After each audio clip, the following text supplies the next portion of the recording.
যুবক ভালো করে বুঝবা, আল্লাহ বলছে ওয়াল আসর, সময়ের কসম করে বললাম, দিনের কসম করে বললাম, একটা সেকেন্ড একটা মিনিটের সময়ের হিসাব দিতে হবে।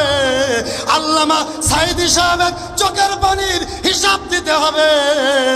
আমরা আলেম, আমাদের কপালে আপেল আর কমলা, তোমাদের কপালে তরমুজ অপেক্ষা করতেছে, বিসি গুনে শেষ করতে পারতি না, আর জীবনে জেলখানার থেকে বাড়িতে আসতে পারতি না, ঠিক কিনা?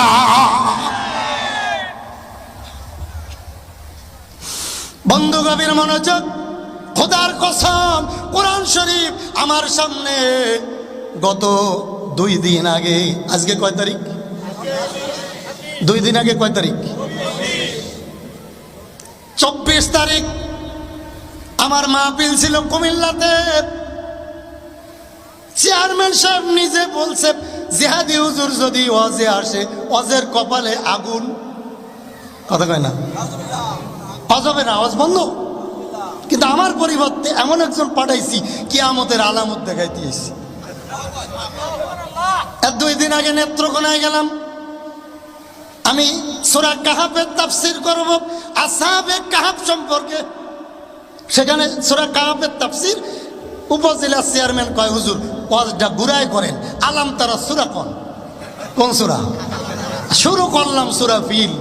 সূরা ফিল কারে বলে জানেননি? আব্রাহা বাদশা কাবা ধ্বংস করতে গেছিল, আল্লাহ রাব্বুল আলামিন বলছে, তয়রন আবাবিলা তারমিহিম বিহিজারাতিন মিন সিজ্জিল, তোমাদের নামে পাথর পাঠাইতেছি সিজ্জিল নামক ছোট্ট ছোট্ট আবাবিল পাখি দিয়ে।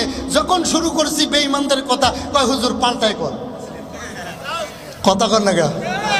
তা আমি বললাম, দেখেন সূরা ফাতিহা যদি ওয়াজ করি, এটা আপনার ভালো লাগতো না। সূরা ফাতিহা বলছে ইহদিনাস সিরাতাল মুস্তাকিম, আপনি তো সিরাতাল মুস্তাকিমে নাই, আপনি তো গাজার পক্ষে। কথা কর না কেন? কোন ওয়াজ করতাম আপনারা? কোন ওয়াজ করতাম? আচ্ছা কয় হুজুর হাদিস দিয়ে করেন, ঠিক আছে। আমি বললাম, ওয়াইজা কানা উমুরুকুম, রেকর্ডিং হচ্ছে, আপনারা শুনে রাখেন। ওয়াইজা কানা উমুরুকুম শিরারুকুম আগনিয়াকুম বুখালাউকুম উমুরুকুম ইলা নিসাইকুম। দেখবেন আমার নাম দিয়ে সার্চ দিলে ওইখানে উপজেলা চেয়ারম্যানের ছবি সহ মিডিয়া দিছি। কথা বোঝেন নাই?